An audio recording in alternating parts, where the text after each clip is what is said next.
Good morning all of you.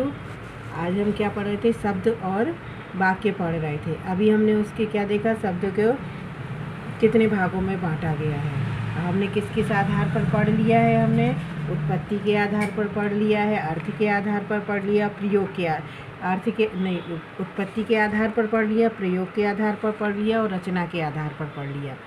अब हम पढ़ेंगे अर्थ के आधार पर शब्दों को कितने भागों में बांटा गया है।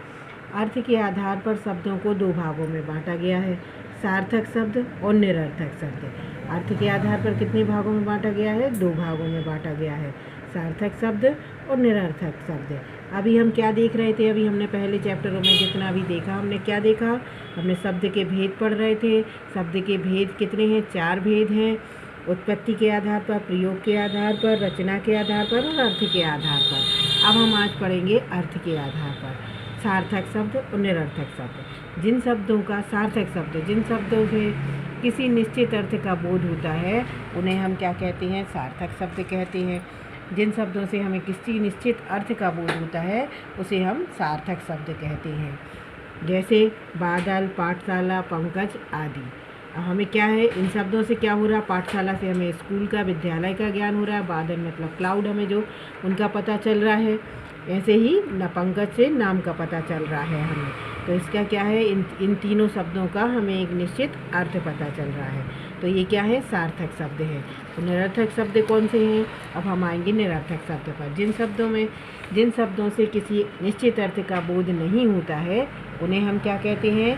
निरर्थक शब्द कहते हैं। जिन शब्दों से हमें किसी निश्चित अर्थ का बोध नहीं हो रहा, उसे हम क्या कहते हैं? निरर्थक शब्द कहते हैं। मतलब हमें इसका कुछ निश्चित अर्थ पता नहीं चल रहा। सार्थक शब्द में क्या था? हमें एक निश्चित अर्थ पता चल रहा था। निरर्थक शब्द में हमें निश्चित अर्थ पता नहीं चल रहा। जैसे हम कहते हैं, जैसे अब इसका उदाहरण देखेंगे, बारह, बाय, बानी आदि। अब ये क्या है? इनका कोई अर्थ निकल रहा है? नहीं निकल रहा। 12 मतलब क्या? इसका कोई समझ में ही नहीं आ रहा है। बाय, बानी, जैसे हम कहते चाय, चाय, बाय, आलू।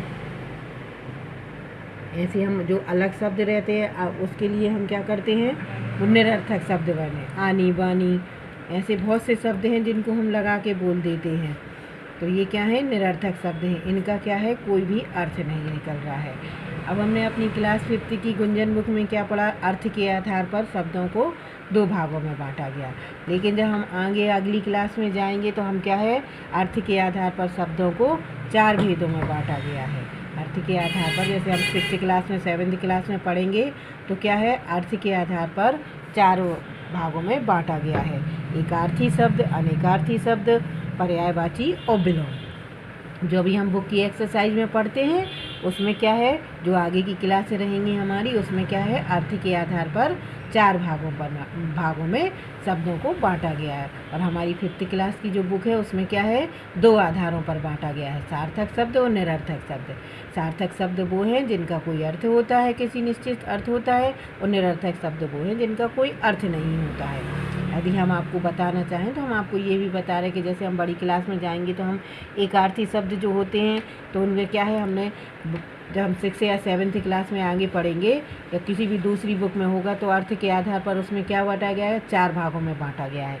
एकार्थी शब्द, अनेकार्थी शब्द और पर्यायवाची और विलोम। अब हम अपनी बुक की एक्सरसाइज में पढ़ते हैं, पर्यायवाची, विलोम पढ़ते हैं। एकार्थी, अनेकार्थी शब्द भी हमने पढ़े हुए हैं। तो हम पहले आपको एकार्थी शब्द का अर्थ बता देते हैं। जिन शब्दों का केवल एक अर्थ होता है, उन्हें एकार्थी शब्द कहते हैं। जैसे सड़क है, रोटी है, हाथ है, बिल्ली, मेज़, दूध, धूप, मोर, कपड़ा आदि। ऐसे बहुत से शब्द हैं जिनका एक अर्थ निकलता है। और अनेकार्थी शब्द वे होते हैं जिनके एक से अधिक अर्थ होते हैं। जैसे अंबर है, अंबर को हम क्या कहते हैं? आकाश भी कहते हैं, कपड़ा भी कहते हैं। कल को आने वाला कल, बीता हुआ कल, और मशीन को भी हम कल कहते हैं। अब आएंगे हम पर्यायवाची शब्द पर। पर्यायवाची शब्द वे होते हैं जिनका वे शब्द जो एक जैसे अर्थ को प्रकट करते हैं। अब हमने पर्यायवाची शब्द पढ़े हैं, जैसे एक ही शब्द के बहुत सारे। जैसे हमने चाँद है, तो चाँद को हम क्या कहते हैं? चंद्रमा भी कहते हैं, और शशि कहते हैं, इंदु कहते हैं, शेखर कहते हैं। क्या है? तो ये क्या है? पर्यायवाची शब्द। और विलोम का तो आपको मालूम है, विलोम किसे कहते हैं? जो शब्द का उल्टा अर्थ बताए, हम उसे विलोम कहते हैं। अब हमने क्या, जैसे दिन है, रात है, सुबह है, शाम है, ये क्या हो गया, विलोम हो गया। अब हमारी जो अभी बुक में है उसके आधार पर हमें पढ़ना है कि अर्थ के आधार पर शब्द को 2 भागों में बांटा गया है, सार्थक शब्द और निरर्थक शब्द। अब हमने क्या पढ़ लिया, हमने शब्द के भेद पढ़ लिए, हमने चारों भेद पढ़े, उत्पत्ति के आधार पर, रचना के आधार पर, प्रयोग के आधार पर और अर्थ के आधार पर। अब हम आएंगे वाक्य पर। शब्दों के अर्थपूर्ण एवं व्यवस्थित क्रम को हम वाक्य कहते हैं। अब जिसमें क्या लिखा है, शब्दों के अर्थपूर्ण एवं व्यवस्थित क्रम को हम वाक्य कहते हैं। जैसे बगीचे में सुंदर फूल खिले हैं। अब ये क्या है, एक वाक्य है, पूरा वाक्य बना हुआ है, यह एक अर्थपूर्ण वाक्य है। क्या है ये, अर्थपूर्ण वाक्य है। यदि हम इसे इस प्रकार लिखें, सुंदर में फूल खिले हैं बगीचे, पहले क्या है, इसका एक व्यवस्थित क्रम था जो हमने पढ़ा हुआ है कि बगीचे में सुंदर फूल खिले हैं, तो ये क्या है, वाक्य का व्यवस्थित रूप है। और यदि हम इसको क्या कर देंगे, हम इसको मिसिंग कर देंगे, इधर का उधर कर देंगे, तो क्या हो जाएगा, सुंदर में फूल खिले हैं बगीचे, तो यह पढ़ना बिल्कुल क्या होगा, निरर्थक होगा, तो हम इसे वाक्य नहीं कहेंगे। तो हम वाक्य की डेफिनेशन हमें क्या समझ में आई कि शब्दों के अर्थपूर्ण एवं व्यवस्थित क्रम को हम क्या कहते हैं, वाक्य कहते हैं। शब्दों के अर्थपूर्ण एवं व्यवस्थित मतलब जो एक से लगे हुए हैं और जिनका कोई ना कोई अर्थ निकल रहा है, उसे हम क्या करते हैं, हम वाक्य कहते हैं। यदि हम उसको इधर उधर कर देंगे, आगे पीछे कर देंगे, तो क्या होगा, उसका कोई अर्थ नहीं होगा और हम उसे वाक्य नहीं कह सकते हैं। अब वाक्य के अंग पढ़ेंगे। वाक्य के 2 अंग होते हैं। क्या होते हैं, वाक्य के 2 अंग होते हैं, उद्देश्य और विधेय, जिसे हम इंग्लिश में क्या कहते हैं, सब्जेक्ट और प्रेडिकेट। अब हमें क्या पढ़ना है, वाक्य के अंग को पढ़ना है। हमने वाक्य के 2 अंग समझ में आ गए हमें, उद्देश्य और विधेय। अब उद्देश्य जो है, अब हम सबसे पहले उसको देखेंगे। वाक्य में जिसके बारे में कुछ कहा जाए वह उद्देश्य कहलाता है। क्या है, वाक्य में जिसके बारे में कुछ कहा जाए वह उद्देश्य कहलाता है। जैसे रीमा स्कूल जा रही है। अब इसमें क्या है, इसमें किसके बारे में बात की गई है, रीमा के बारे में बात की गई है कि रीमा स्कूल जा रही है। तो इस वाक्य में क्या हो गया, रीमा उद्देश्य है, क्योंकि वाक्य में उसके बारे में कुछ कहा जा रहा है।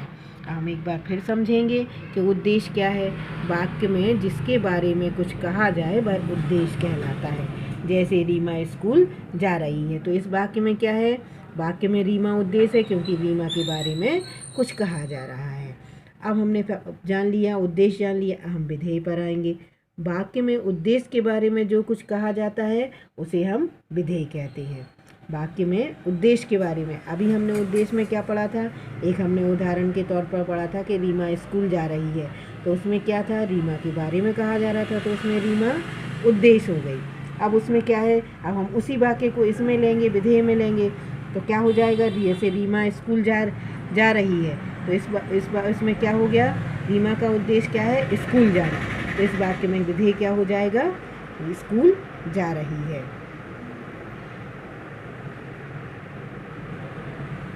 तो ये क्या है, विधेय है। क्या है, विधेय है। अब हमने क्या पढ़ लिया, वाक्य के अंग पढ़ लिए। वाक्य के 2 अंग होते हैं, कौन कौन से होते हैं, उद्देश्य और विधेय। अब हमने दोनों के बारे में जाना।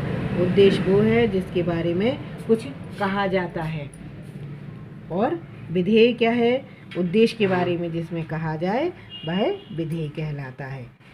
अब वाक्य के कितने भेद होते हैं, वाक्य के अर्थ के आधार पर वाक्य के 8 भेद होते हैं। अब हम आगे के चैप्टर में आगे पढ़ेंगे तो क्या करेंगे, हमने पहले क्या पढ़ा, पहले वाक्य की डेफिनेशन पढ़ी, वाक्य के अंग पढ़े। अब हम वाक्य के भेद पर आएंगे। अब हमें वाक्य के भेद देखना है। अर्थ के आधार पर वाक्य 8 प्रकार के होते हैं।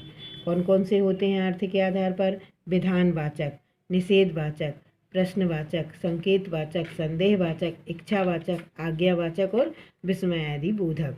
क्या होते हैं, 8 प्रकार की होती हैं। अब हमने आपको 8 प्रकार बता दिए, हम अलग अलग आपको उसको समझाएंगे। अब हम सबसे पहले देखेंगे विधानवाचक। किसी व्यक्ति, वस्तु अथवा स्थिति के विषय में सामान्य जानकारी देने वाले वाक्य क्या कहलाते हैं, विधानवाचक वाक्य कहलाते हैं। क्या कहलाते? किसी व्यक्ति, वस्तु अथवा स्थिति के बारे में। किसी व्यक्ति, वस्तु